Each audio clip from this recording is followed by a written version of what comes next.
Bueno, jóvenes, pues la clase pasada vimos las atribuciones del Ministerio Público y vimos al policía, ¿no? La función del policía y los tipos de policía que pueden intervenir en el sistema acusatorio y oral.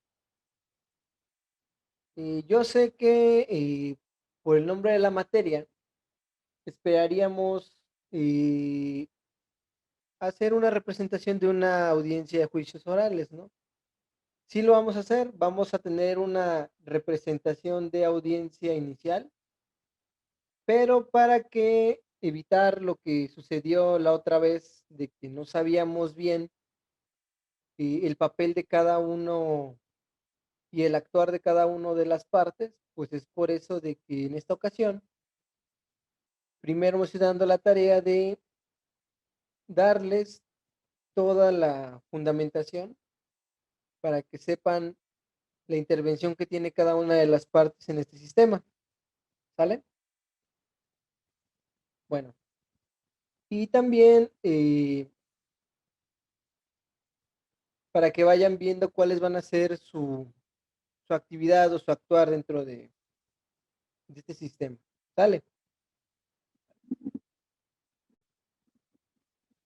Ya para finalizar, la intervención de el policía, vamos a ver este gráfico. En este gráfico nos va a resumir pues de que el policía pues, es un cuerpo de seguridad federal o local, dependientes obviamente de la respectiva Secretaría de Seguridad Pública y que tienen la obligación de prevenir, detener e investigar la comisión de delitos. Actúan bajo un mando y la conducción del Ministerio Público para efectos de la investigación. ¿Por qué quise retomar esto último del policía? Bueno, en primer lugar, ya para dar por terminado el tema de los policías. Y en segundo lugar, pues para mencionar es el aspecto del mando, ¿no? De la misma forma que funciona en el ejército, el mando de las instituciones de seguridad pública también va a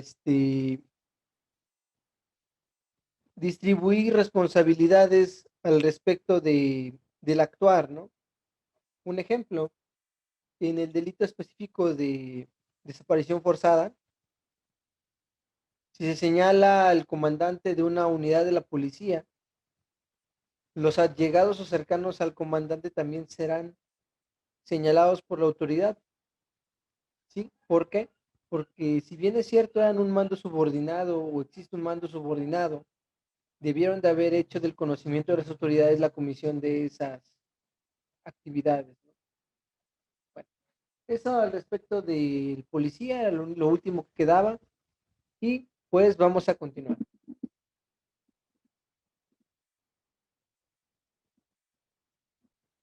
El día de hoy nos toca hablar de el juez, que es otro de los intervinientes, otro de los actores de este nuevo sistema. Y al respecto del juez, nos vamos a dar cuenta que hay varios jueces, en específico tres en nuestro sistema de justicia oral, ¿no? Entonces vamos a iniciar ya el tema. Iniciamos con nuestro pequeño gráfico de resumen. Aquí encontramos que vamos a encontrar tres jueces. El juez de control, que va a intervenir durante toda la investigación inicial y la investigación complementaria, que para efectos de este pequeño diagrama lo encontramos como en rosadito y morado. Posteriormente vamos a encontrar, disculpen, también el juez de control va a intervenir en la etapa intermedia, que la encontramos aquí en la etapa, en el color, este, azul. De hecho, si nosotros aquí vemos, tenemos los aspectos morados y los aspectos, aquí de de la etapa, ahora sí, la etapa inicial, la etapa complementaria, y aquí tenemos el aspecto de la audiencia o etapa intermedia. Hasta aquí vamos a tener la intervención del juez de control, ¿sí? Posteriormente tenemos la intervención del juez de juicio oral.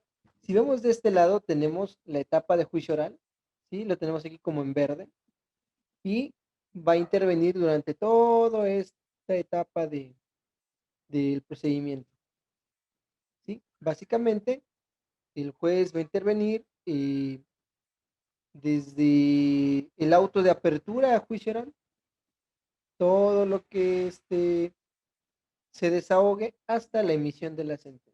Hasta aquí va a intervenir nuestro juez de juicio oral y posteriormente vamos a tener al juez de ejecución de sanciones, que obviamente solamente va a vigilar que los efectos de la sentencia que se derivó del juicio, pues se apliquen con estricto apego a los derechos fundamentales, derechos humanos y bajo los principios que se dictó la sentencia. Ahora, si nosotros vamos acá, aquí está la etapa de ejecución de sanciones, ¿sale? Y obviamente ya para reforzar lo último, el juez de control va a intervenir, pues obviamente desde el principio del procedimiento oral, ¿no? Que es por aquí aproximadamente cuando el Ministerio Público va a pedir la audiencia privada, donde va a solicitar la orden de presentación o orden de aprehensión, ¿sí? Toda la etapa de investigación inicial en su etapa de control, bien, que va a ser el control de la detención, el término constitucional, también va a estar durante el desahogo de pruebas del término constitucional, si así los hubiera, en la audiencia de imputación, va a también conducir el debate de la resolución y vinculación a proceso, va a estar presente durante el aspecto del denominado las medidas cautelares, ¿sí? Y también en el momento del debate de la investigación complementaria, que ves este periodo morado, la investigación complementaria, durante esta etapa del procedimiento, nosotros vamos a poder ofrecer este, mm, o así medios de prueba que serán debatidos en la etapa intermedia, que es esta como color aqua, ¿no? Y la etapa intermedia, ya lo veremos más adelante, va a tener el objetivo de depurar el procedimiento, de someter a debate las pruebas para emitir el auto de apertura de juicio oral, que va a ser solamente el desahogo de aquellas pruebas que hayan sido perfeccionadas a través de la etapa intermedia. Y bueno, aquí ya sería redundante volver a este, eh, comentar lo que es la etapa de juicio y el juez de control, pero sin embargo se los explico para que entiendan bien cómo funciona este gráfico. ¿Sale, jóvenes? Bueno, pues continuamos. Bien, hablemos de los jueces y magistrados. Más adelante hablaremos en qué momento van a intervenir magistrados. Como lo dije al principio, hablaremos del juez de control. ¿Quién es el juez de control? Es el juez que interviene desde el principio del procedimiento hasta antes que inicie el juicio oral, supervisando el actuar del Ministerio Público o cualquier autoridad y velando por los derechos tanto de la víctima como del imputado. Ahora, el juez de control efectivamente va a iniciar su intervención a partir del momento en que el Ministerio Público solicita en la primera audiencia, que siempre es privada, en la cual va a exponer eh, su carpeta de investigación, va a exponer los medios de prueba que cuenta y va a solicitar que se turne una orden de presentación o que se gire una orden de aprehensión para que inicie el procedimiento oral de forma formal. Sin embargo, no es el único momento en el que vamos a encontrar la intervención del juez desde una etapa temprana. Por ejemplo, si me dan 2 segundos, también vamos a tener la intervención del juez en la etapa de investigación, porque en realidad el juez tiene facultades que le permiten ejercer control sobre los actos del Ministerio Público desde el momento en que el Ministerio Público inicia una carpeta de investigación,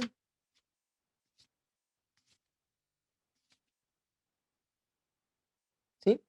Por ejemplo, si nosotros nos vamos al artículo 258 de nuestro Código Nacional de Procedimientos Penales, y yo lo tengo aquí, voy a ver si lo puede, está, 258, notificaciones y control judicial. Ese es el artículo que vamos a leer a continuación. Nos dice que las determinaciones del Ministerio Público sobre la abstención de investigar, el archivo temporal, la aplicación de un criterio de oportunidad y el no ejercicio de la acción penal deberán ser notificadas a la víctima u ofendido, quienes las podrán impugnar ante el juez de control dentro de los 10 días posteriores a que sean notificadas de dicha resolución. En estos casos, el juez de control convocará una audiencia para decidir, para decidir en definitiva, citando al efecto a la víctima, al ofendido, al Ministerio Público y en su caso al imputado y a su defensor, en caso de que la víctima o el ofendido o sus representantes legales no comparezcan a la audiencia a pesar de haber sido debidamente citados, el juez de control declarará sin materia la impugnación. Muy bien. Por ejemplo, aquí nos dice el artículo, la determinación del Ministerio Público sobre la abstención de investigar. ¿Qué quiere decir? Si ustedes van a una agencia del Ministerio Público y el Ministerio Público se rehúsa, es decir, recibe la denuncia, pero se rehúsa a investigar, que eso lo tiene que establecer en un acuerdo, ustedes pueden impugnar ese acuerdo a través de este artículo 258 ante el juez de control. ¿Sí? Por ejemplo, este, una amenaza, ¿no? Pero una amenaza que ya trascendió a una lesión a la corporeidad de la persona. Es decir, no solamente es una amenaza, sino que cumplió con el criterio que exige la Corte, que es de que básicamente ya llegues con un ojo morado a la agencia del Ministerio Público, que para mí es ridículo, pero bueno, son las jueces, son los ministros del supremo órgano de impartición de justicia, y pues ellos dijeron que para que una denuncia de amenazas sea creíble, tienes que llegar con un ojo morado a la agencia de la fiscalía. Bueno, entonces, tú llegas, dices, la persona me agredió, me amenazó de muerte, está realizando acciones que efectivamente reflejan un acoso directo hacia mi persona, me está persiguiendo. Y el fiscal dice, pues no es suficiente para mí, yo me abstengo de investigar. Entonces, esa determinación que emita el fiscal, tú puedes tomar ese acuerdo, realizar una petición al juez con base al 258, exponer tus agravios, exponer por qué crees que el fiscal se está equivocando en su determinación. Y lo que va a hacer el juez es de que va a abrir una audiencia en la cual te va a citar a ti, a tu defensor, digo, a tu asesor jurídico, en caso de la víctima, ¿no? Y va a citar al fiscal y le va a pedir que se explique en audiencia pública por qué se abstuvo de investigar. Y entonces será el juez de control quien podrá decir si es fundada esa determinación del fiscal o si el fiscal tiene que iniciar la investigación por los delitos denunciados. ¿Ok? Esto también, como lo dice el 258, se va a aplicar para el archivo temporal, que el archivo temporal es cuando una carpeta de investigación que se inició, se hicieron ciertas diligencias, no obtiene o no recibe el suficiente material probatorio como para judicializarla. Entonces se decreta un archivo temporal. El archivo temporal es, como vulgarmente decirlo, vamos a guardar esta carpeta a ver si salen nuevas pruebas, ¿no? Pero guardar la carpeta simboliza parar los actos de investigación. Entonces, eso también puede ser objeto de revisión del juez con base en el 258 del código, ¿sí? Con base en el 258 del código, nosotros podemos acudir ante el juez y dar nuestras razones de sobre por qué creemos que aquello es infundamentado, ¿no? Ahora, también la aplicación de un criterio de oportunidad. ¿Qué quiere decir? Que se le haya otorgado algún beneficio a, a la parte denunciada. Si se considera que ese beneficio es indebido, también se le puede exigir al fiscal que se justifique, ¿no? Eh, el no ejercicio de la acción penal, que es generalmente lo que más daña a la víctima, porque un no ejercicio de la acción penal significa que se recibió la denuncia, se inició la investigación, se recabaron pruebas, y probablemente la persona fue citada, se le notificó de que existía una investigación en su contra, y aún así se decretó un no ejercicio de la acción penal, ¿no? En el cual, pues, no hay, se determina que no hay delito que perseguir. Entonces, esa es otra determinación que puede ser objeto de control judicial conforme al 258. Es decir, ustedes pueden acudir ante el juez para que el Ministerio Público o fiscal justifique que efectivamente se cumplen todos los requisitos para un no ejercicio de la acción penal, ¿no? Estas son las veces en las que el juez de control va a intervenir desde una etapa temprana del procedimiento, siendo esta la etapa de la investigación inicial. ¿Por qué? Porque es su función el tutelar los derechos de las partes en plena igualdad. Y obviamente uno de ellos, pues es el derecho de acceso a la justicia, que contempla la justicia plena, la justicia pronta, la justicia expedita y la justicia efectiva, y entonces sobre ello va a actuar el juez. Que en la etapa de investigación se respete efectivamente el derecho de las partes a la justicia, siendo la víctima, o al debido proceso, siendo el investigado, y es por eso que encontraremos que ciertas determinaciones van a requerir la intervención temprana del juez de control en el proceso. ¿Sale?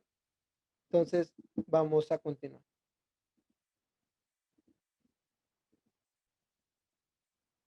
Eh, Al respecto del juez de control, se establece que el Poder Judicial Federal y de los estados contarán con jueces de control que resolverán en forma inmediata y por cualquier medio las solicitudes de medidas cautelares, providencias precautorias y técnicas de investigación de la autoridad que requieran control judicial, garantizando los derechos de los indiciados y las víctimas u ofendidos. Esto lo encontramos en el artículo 16 y 12 de nuestra Carta Magna. Bueno, continuamos.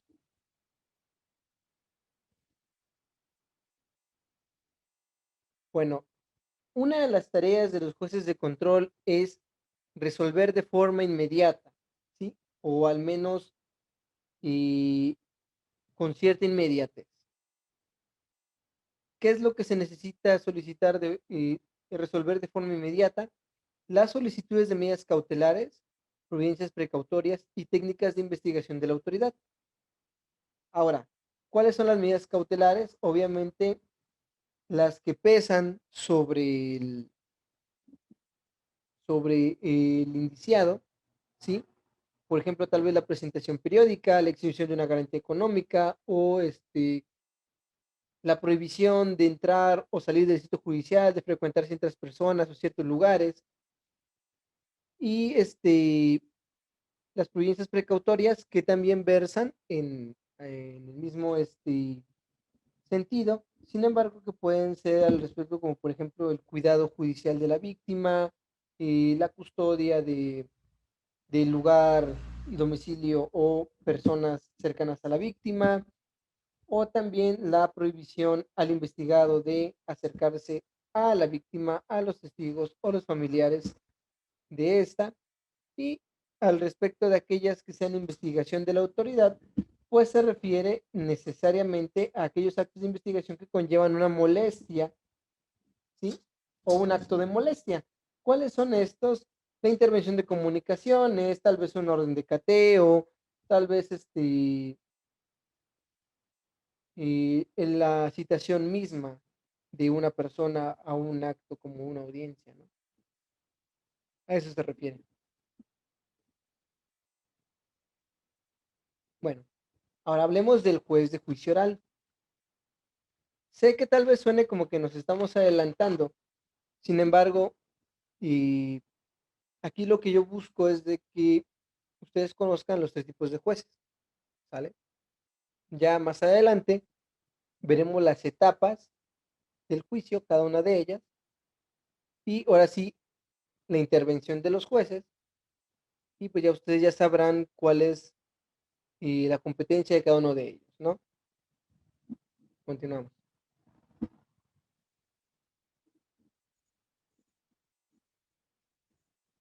Bueno, el juez eh, de juicio oral es un juez distinto al juez de control y va a conducir, dada la redundancia, la etapa del juicio oral. Y este juez va a escuchar los argumentos, va a evaluar las pruebas y va a dictar sentencia basándose en la evidencia, pero ojo, la evidencia que haya sido desahogada en la audiencia del juicio oral. Y este juez no conoce del asunto eh, durante esta etapa, si no tiene conocimiento previo de lo que se hizo en la etapa de investigación y de control.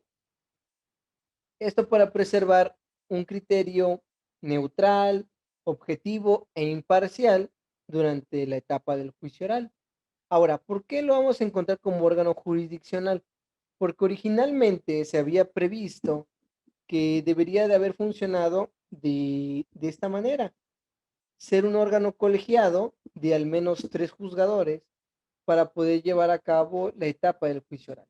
Sin embargo, y en algunos lugares trascendió que solamente pues se quedó con uno de ellos como un juez, una figura central, el juez de juicio oral.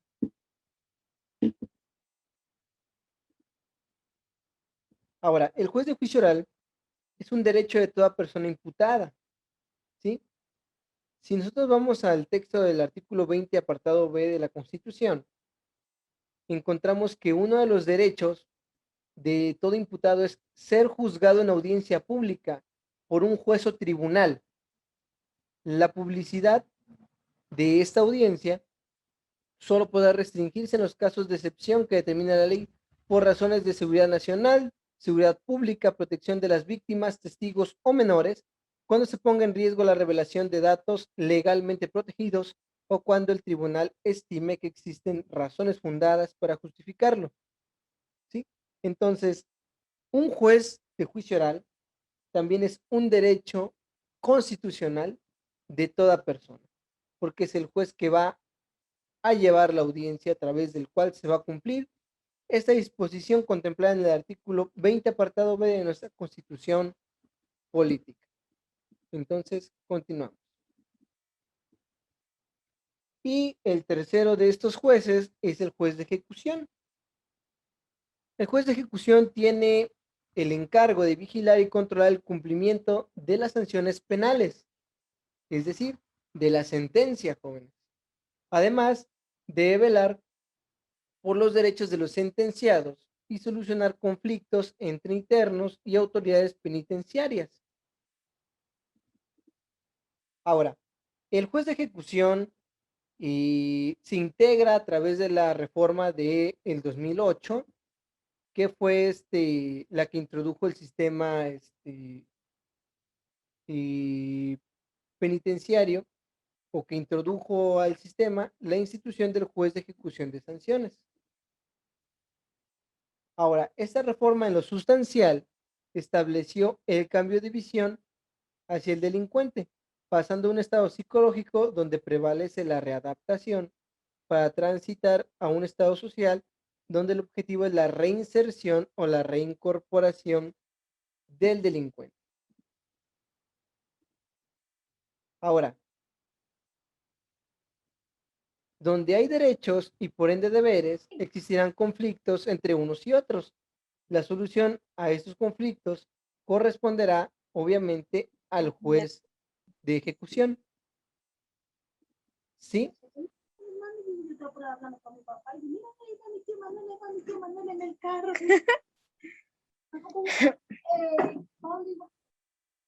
¿Quién sabe? Estaba poniendo atención, pues estaba donde iba el carro. Ah, entonces nada. Estaba yo hablando por teléfono, tenía atención, pues y eso porque el padre le dijo, sí, le va mi tío Manuel, le va mi tío Manuel. Teníamos ir ahí, no, mami. ¿Qué? Gracias. Bueno, continuamos.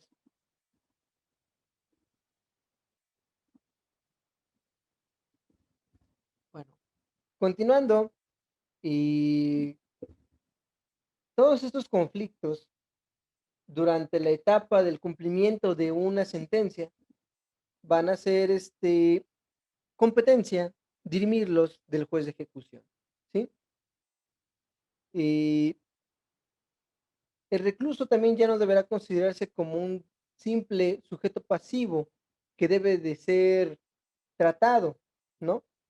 Curado, reeducado y resocializado, sino como un sujeto activo de su propio tratamiento, para lo cual necesita ayuda psicológica, social, educativa y laboral, entre otras. Estos jóvenes son los principios del sistema penitenciario mexicano, son las bases a través de las cuales se crean las prisiones de México, ¿sí? Y esos principios dicen que se debe capacitar en el deporte, en el trabajo, en la educación a la persona para que pueda ser reintegrada a la sociedad y sea un ente que pueda incorporarse. Sin embargo, lo que no o lo que sigue quedando pendiente en el aspecto penitenciario es el estigma social del cual y van a ser objeto y siguen siendo objeto todos aquellos, todas aquellas personas que son liberadas, que ya cumplieron su procedimiento, sin embargo, siguen teniendo el estigma social de que estuvieron en la prisión.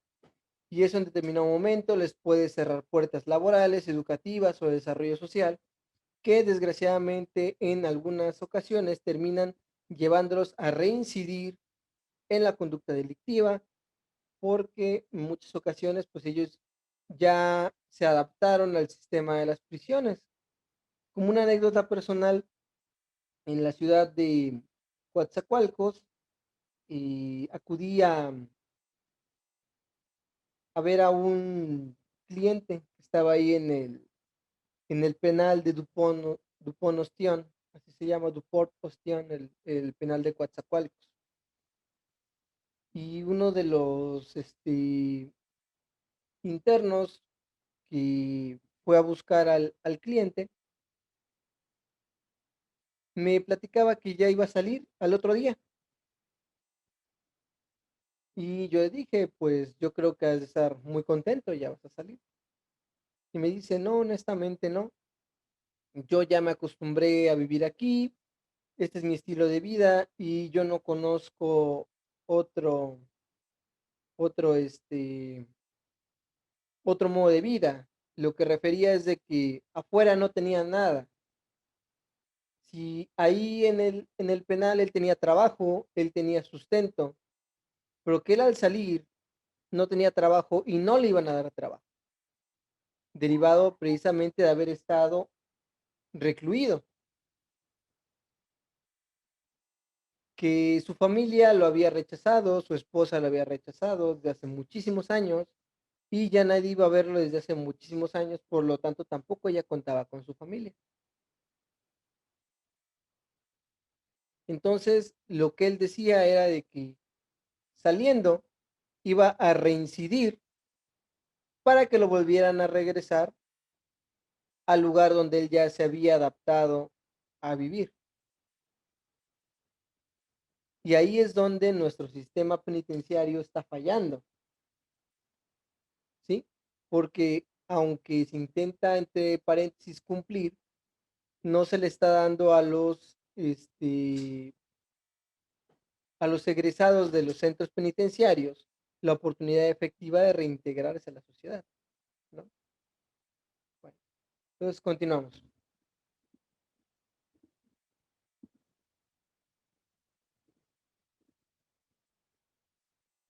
Muy bien. Las funciones del juez de ejecución son tres, ¿sí? Una función inspectora, que más adelante vamos a ver, una función consultiva y una función decisoria jurisdiccional. En el aspecto de la función de inspección, consiste, da la redundancia, en la vigilancia de la ejecución de las penas, con especial atención en aquellas de las que son privativas de la libertad. ¿Y cómo lo va a hacer? Pues va a visitar periódicamente los centros de, este, de reclusión, es decir, los cerezos y los ceferezos en el caso de la federación, para verificar pues de que se esté llevando todo como debe de ser, ¿no? La función consultiva, que se va a realizar mediante la emisión de los informes derivados de la inspección, es decir, va a ir a hacer su inspección, va a emitir informes al respecto de cómo están funcionando y cómo están aplicando las penas los centros penitenciarios y respecto también a las condiciones que haya observado y todas las relaciones generales, ¿no? Todo lo que haya observado al respecto de la ejecución de la pena. También va a haber una función decisoria jurisdiccional que va a ser resolver solicitudes y controversias derivados al enfrentamiento entre, obviamente, lo que decíamos, los derechos y los deberes, pero estos no deben de realizarse de manera arbitraria o la libre interpretación del operador jurídico. Es decir, a través del el juez no puede interpretarlo libremente, sino conforme a las normatividades al respecto de dirimir estos derechos y deberes, ¿no? Internos. Ahora, ¿cuál va a ser la competencia del juez de ejecución? Bueno, los jueces cuya circunscripción territorial se encuentre o, a ver, acomodar ideas otra vez. Los sentenciados que se encuentren dentro de la circunscripción territorial del juez van a estar bajo el procedimiento de un determinado juez de ejecución, ¿sí? Y él va a ser el encargado de resolver todas aquellas controversias derivadas de la puesta a disposición en un centro de readaptación o reinserción social y también todas aquellas al respecto de beneficios preliberacionales establecidos o contemplados por las leyes. Bueno, ¿cuáles son, continuando con las competencias del juez de ejecución? Va a garantizar que las personas privadas de la libertad y se les respeten sus derechos fundamentales reconocidos por la Constitución y los tratados internacionales. También va a garantizar que la sentencia condenatoria se ejecute en los términos en que fue emitida por el juez de juicio oral. ¿Sí? Va a decretar medidas de seguridad, custodia de la persona privada de libertad o en caso de que llegue a haber algún tipo de enfermedad mental, ¿no? O algún tipo crónico, continuo o irreversible. También va a sustanciar y resolver incidentes que se promuevan para lograr, por ejemplo, el cumplimiento de la reparación del daño. Va a garantizar la defensa de las personas privadas de la libertad, como debe de hacerse en todo el procedimiento. y también va a aplicar la ley más favorable a las personas privadas de la libertad. También va a establecer las modalidades sobre las condiciones de supervisión, supuestos de libertad condicionada, sustitución de penas y permisos. También va a rehabilitar los derechos de la persona sentenciada una vez que se cumpla con la sentencia y va a imponer medios de apremio que procedan para hacer cumplir sus resoluciones. ¿Sale, jóvenes? Eso es por cuanto hace al juez de ejecución y ya con eso terminaríamos de hablar del juez. Ahora hablamos de la víctima. La víctima, que recordemos que derivada de la reforma constitucional, deja de ser un mero medio de prueba del fiscal para convertirse en una parte del procedimiento que tiene derecho a intervenir, que tiene derecho a aportar pruebas, que tiene derecho a ser escuchado en el juicio y por lo tanto tiene derecho a alguien que vele por sus derechos que la ley le confiere y es por eso que se crea la figura del asesor jurídico de la víctima, ¿sale? Entonces, a continuación vamos a ver la víctima y al asesor jurídico de la víctima, ¿sale? Mm, vamos.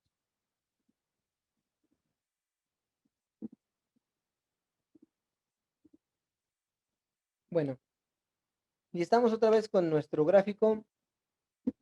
La víctima, pues, es la persona físico-moral que recibe directamente el daño derivado del delito, ¿sí? Y el ofendido es la persona físico-moral cuyos derechos o intereses han sido lesionados o puestos en peligro por el delito. Eso es diferente.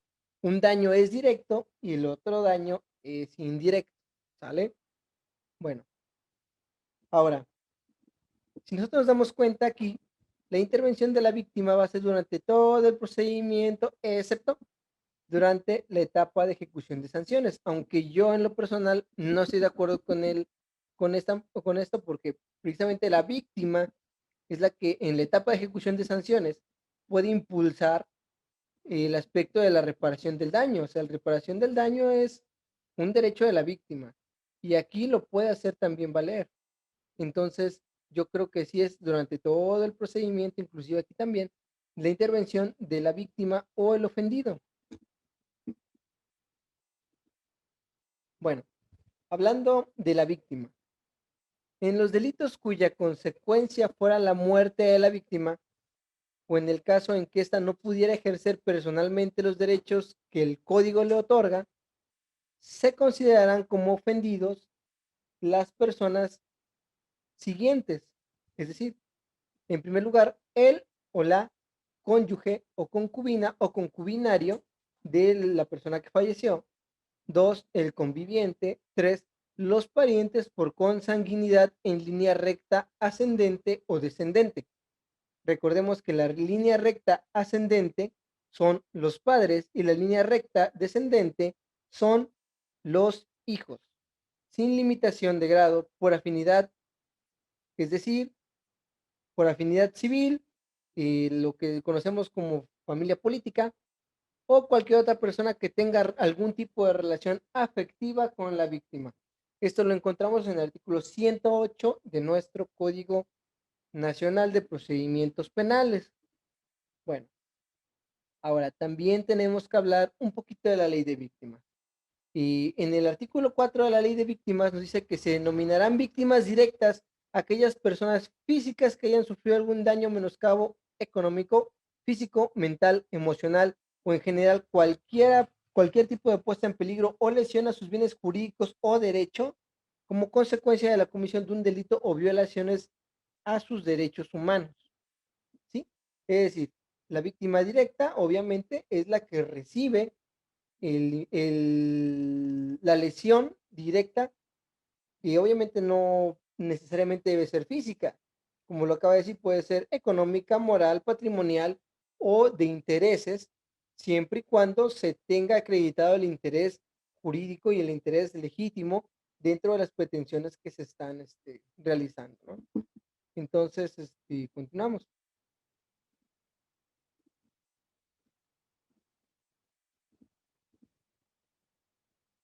Asimismo, las víctimas indirectas, ¿sí?, son los familiares o aquellas personas físicas a cargo de la víctima directa que tengan una relación inmediata con ella.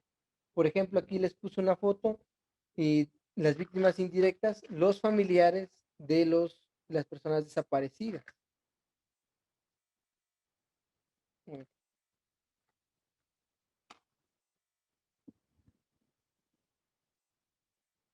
Ahora, son víctimas potenciales las personas físicas cuya integridad física o derechos peligren por prestar asistencia a la víctima, ya sea por impedir o detener la violación de derechos o la comisión de un delito.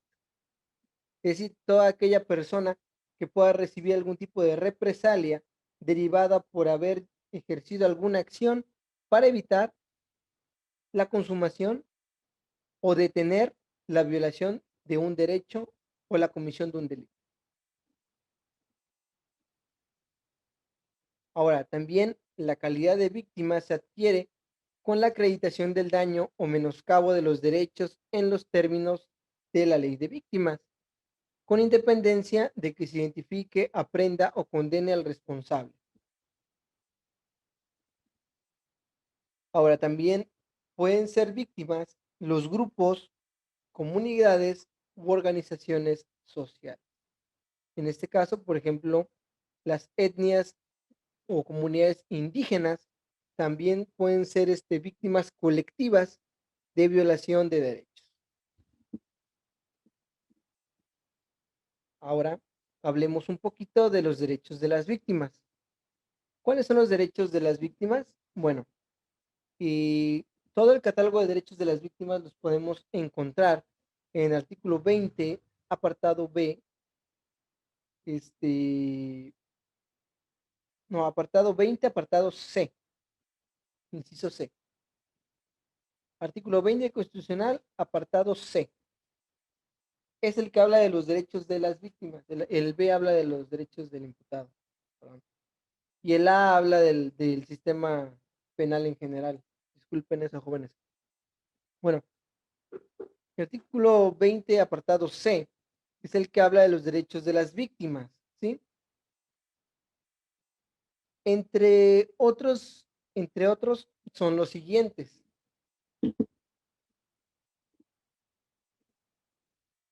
Ser informado de los derechos que en su favor le reconoce la Constitución. 2, que el Ministerio Público y sus auxiliares, así como el órgano jurisdiccional, les facilite el acceso a la justicia y les presten los servicios que constitucionalmente tienen encomendados. También contar con información sobre los derechos que en su beneficio existan y comunicarse inmediatamente después de haberse cometido el delito con un familiar e incluso con su asesor jurídico.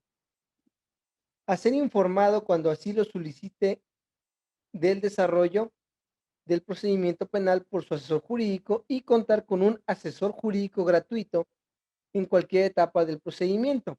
Ahora, aquí ya debería haber aquí hay un paréntesis, porque efectivamente si alguien quiere contar con un asesor jurídico particular, lo puede hacer y lo puede pagar. Inclusive hay mucho debate acerca de que cuando una víctima solicita los derechos de un profesionista, pues los honorarios, es decir, lo que le pagó el abogado, pues deben ser parte integral de la reparación del daño. De hecho, es parte de lo que se denomina la reparación integral del daño. ¿Por qué? Porque si no, yo no hubiera recibido una violación a mis derechos, no hubiera tenido por qué pagarle a un abogado para que representara mis derechos en un procedimiento penal. Ese es uno de los argumentos por los cuales se pugna mucho de que a la víctima se le, reintegre las cantidades que paga por respecto de representación y asesoría jurídica. Bueno, pues acceder a la justicia de manera pronta, gratuita e imparcial. Número 10, participar en los mecanismos alternativos de solución de controversias.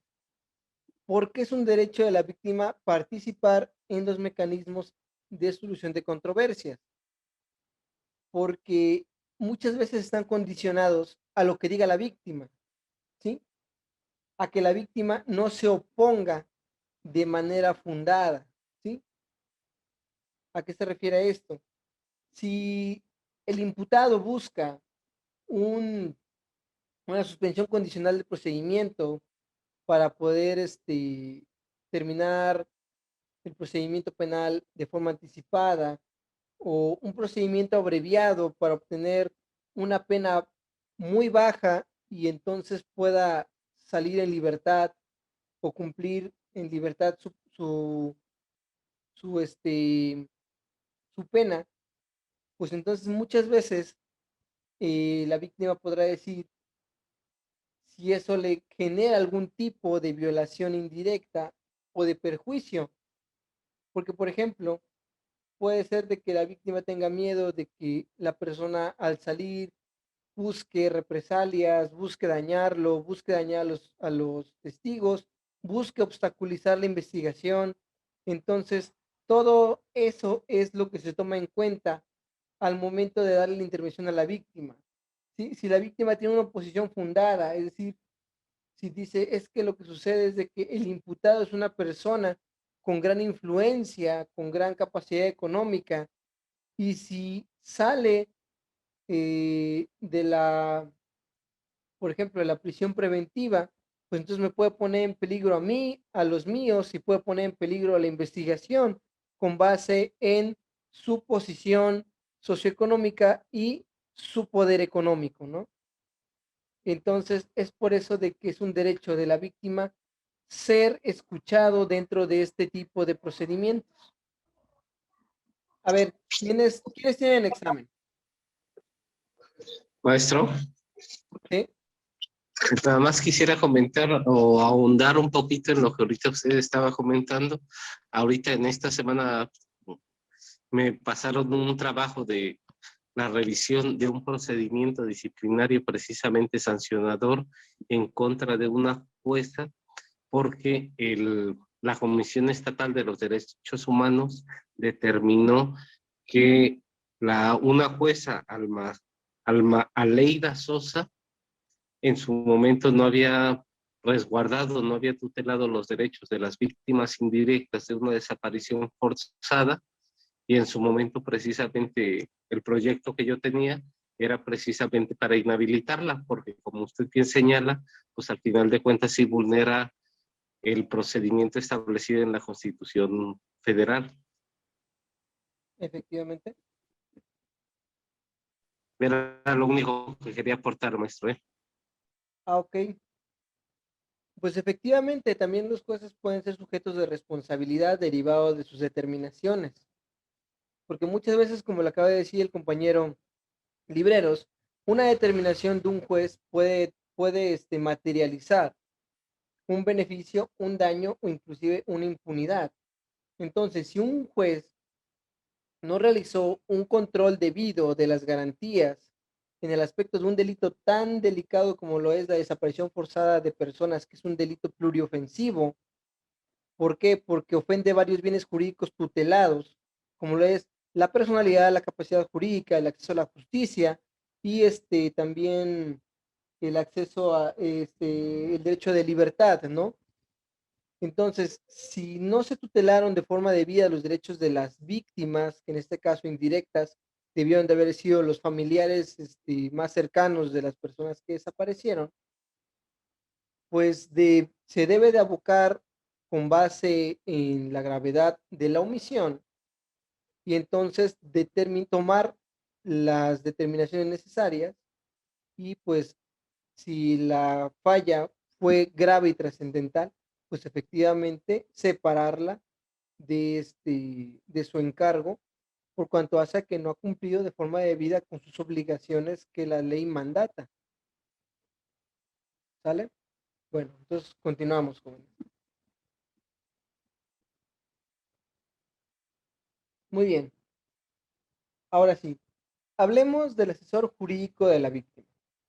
Ya hablamos de la víctima, ya hablamos de los derechos, ya hablamos de la intervención que va a tener, ya hablamos también cómo vamos a determinar la calidad de víctima directa o indirecta. Ahora hablemos del asesor jurídico.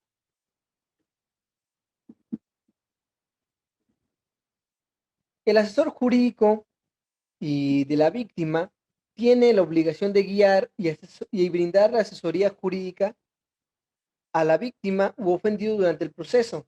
Si es un asesor jurídico de la defensoría, obviamente la intervención de este va a ser gratuita, ¿sí? Pero obviamente si es un asesor jurídico particular, pues nos encontraremos con el pago de honorarios, ¿no? Ahora, el asesor jurídico va a intervenir durante todo el procedimiento, también en la misma cuantía en que la víctima va a intervenir. ¿Por qué? Porque los derechos de la víctima deben ser tutelados durante todo el procedimiento penal, desde la presentación de la denuncia hasta la etapa de la ejecución de las sanciones, obviamente solamente en lo que refiere a la víctima, que es la reparación del daño. Ojo ahí, jóvenes. Entonces, continuamos. Ahora, el asesor jurídico es también al mismo tiempo un derecho de la víctima, ya lo vimos. Pero ¿cómo se nombra o cómo se asigna al asesor jurídico? Bueno, lo encontramos en el artículo 110 de nuestro código y obviamente ahí nos dice que en cualquier etapa del procedimiento, la víctima u ofendido podrá designar un asesor jurídico, el cual deberá ser licenciado en Derecho o abogado titulado, quien deberá acreditar su profesión desde el inicio de su intervención mediante cédula profesional. Lo que significa esto es el fin de cualquier tipo de coyotaje, porque cualquier persona que quiera ser asesor jurídico deberá acreditar ser un abogado titulado. ¿Y cómo lo acreditas? Con tu cédula profesional, ¿sí? Tu cédula profesional, si es de las viejitas que traían la foto tamaño diploma, te sirve. Si es de las que eran como una credencial así vertical, te sirve. Si son de las últimas cédulas que fueron así como si fueran una INE, te sigue sirviendo. Si tú eres un abogado que se tituló con una cédula electrónica, con eso y una identificación oficial, con eso te puedes acreditar tu calidad de abogado titulado y con eso puedes representar los intereses de la víctima. Claro, jóvenes, recuerden que parte del procedimiento es la capacitación de los actores jurídicos, ¿sí? Por lo tanto, el asesor jurídico debe de ser un abogado que tenga conocimiento del nuevo sistema de justicia penal para poder proteger de forma debida los derechos de las víctimas. ¿Por qué? Desgraciadamente, lo que se ve en la generalidad es de que la figura del asesor jurídico es un abogado pasivo que se sienta junto al fiscal solamente a adherirse a todas las manifestaciones que dice el Ministerio Público. Sin embargo, esto no debe de ser así y ya hay una actitud de los jueces de control de exhortar a los asesores jurídicos a que no solamente se adhieran a las manifestaciones del Ministerio Público, sino que hagan sus manifestaciones propias, que sean efectivas al respecto de defender los intereses de las víctimas. Sí, por ejemplo, durante una etapa intermedia, las manifestaciones que haga el fiscal al respecto de las pruebas, si alguna de esas pruebas se encuentra mal ofrecida, el deber del asesor jurídico es intervenir, tomar la voz y decir su señoría, en este acto se subsana las omisiones del Ministerio Público al respecto de el oferimiento de la prueba tal y entonces comienza a hacerse sus alegaciones, ¿no? O si no está de acuerdo en la cuantía de la pena que se está solicitando, también el asesor jurídico podrá tomar el uso de la voz y decir por qué debería de ser una pena mayor o una determinación más alta, ¿no? Y si el fiscal al momento de realizar la imputación cometió algún error, es obligación del asesor jurídico tomar la voz y subsanar los errores que haya hecho la fiscalía, porque obviamente una imputación incorrecta pues derivaría en un detrimento en los derechos de la víctima, ¿no? Entonces, pues, continuamos. Bueno, si la víctima o ofendido no puede designar un asesor jurídico particular, tendrá derecho a uno de oficio. Bueno, los abogados de oficio, un paréntesis, y también hablando de los defensores de oficio. Se tiene una concepción generalizada de que tener un defensor de oficio o un asesor jurídico de oficio es malo porque no son profesionistas buenos, ¿no? Yo difiero mucho de eso y yo creo que los defensores de oficio y los asesores jurídicos de oficio probablemente son las personas que más experiencia tienen del sistema, porque todos los días están ahí. Desayunan, comen y cenan el procedimiento. Tienen mayor intervención que cualquier abogado postulante en los procedimientos. Y yo creo que muchas veces las deficiencias que pudiesen llegar a tener estos profesionistas no es porque ellos sean malos profesionistas o porque como comúnmente se diga que son chafones, sino porque tienen una carga de trabajo monumental. Estamos hablando de que cada fiscal aquí en Jalapa lleva un promedio de 1,200 carpetas de investigación. ¿Quién va a poder con eso? En los despachos particulares casi hay abogados que chillan porque llevan 50 asuntos al mismo tiempo. Ahora imagínense llevar 1,000 o más. Y más en un lugar como Jalapa, en donde todos los días hay denuncias, todos los días hay delitos, todos los días hay audiencias iniciales, todos los días hay alguna actividad que la Defensoría deberá realizar. Y obviamente, la Defensoría no tiene los recursos humanos suficientes para atender la demanda, ¿no? Entonces, en lo personal, yo me ha tocado trabajar con fiscales, con defensores, con asesores jurídicos de oficio, muy buenos, la verdad, que, que si en sus manos estuviera mi situación jurídica, yo estaría muy conforme. ¿Por qué? Porque son profesionistas muy buenos. No voy a decir que no hay asesores jurídicos o defensores jurídicos malos, pero créanme que son los menos.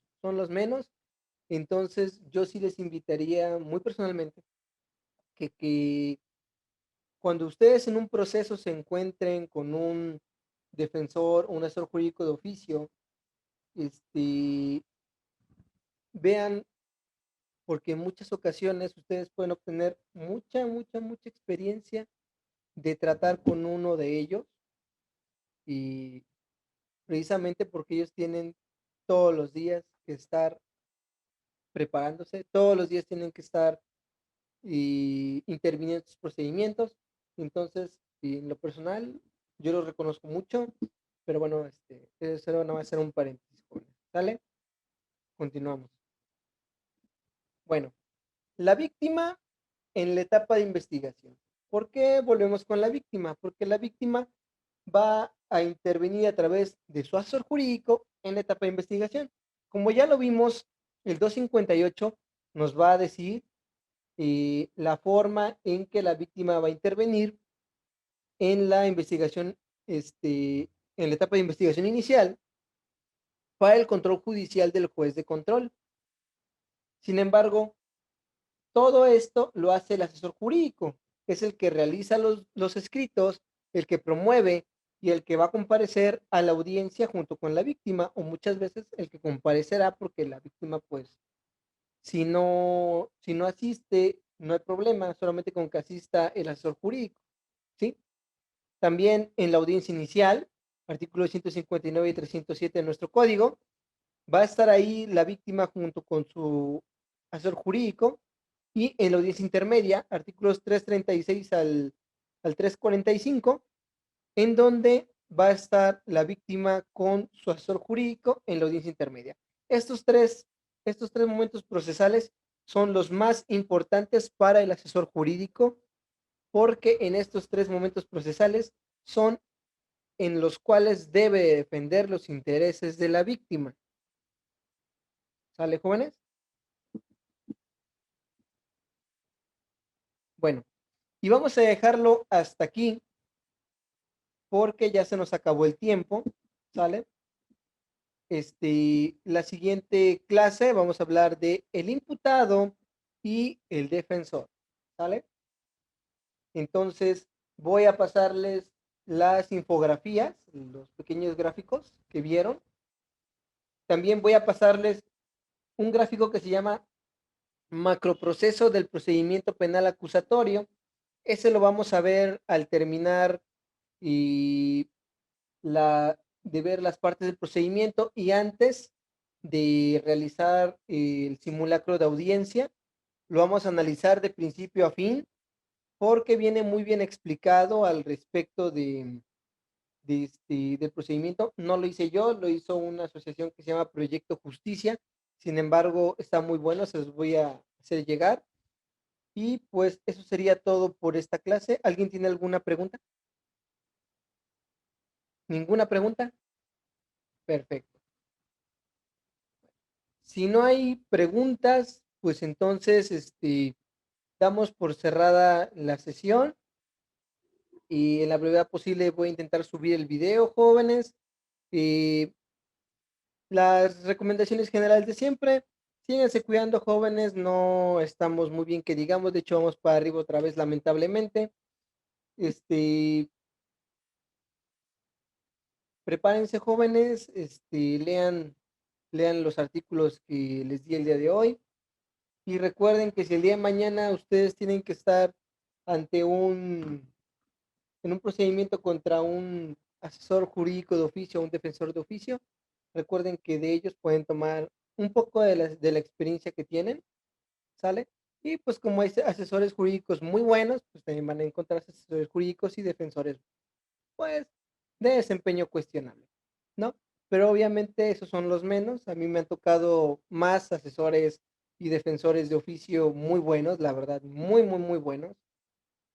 Y pues solamente eso, jóvenes, síganse cuidando, sigan teniendo las recomendaciones sanitarias de siempre, jóvenes, usen cubrebocas, usen gel, y pues nos estamos viendo para el siguiente domingo, jóvenes, ¿sale? Los que les toquen vacunarse, váyanse a vacunar, no piensen que se van a morir porque les van a picar una vacuna contra el cobicho, al contrario, va a ser algo para que ustedes puedan reintegrarse de forma más inmediata a la vida diaria.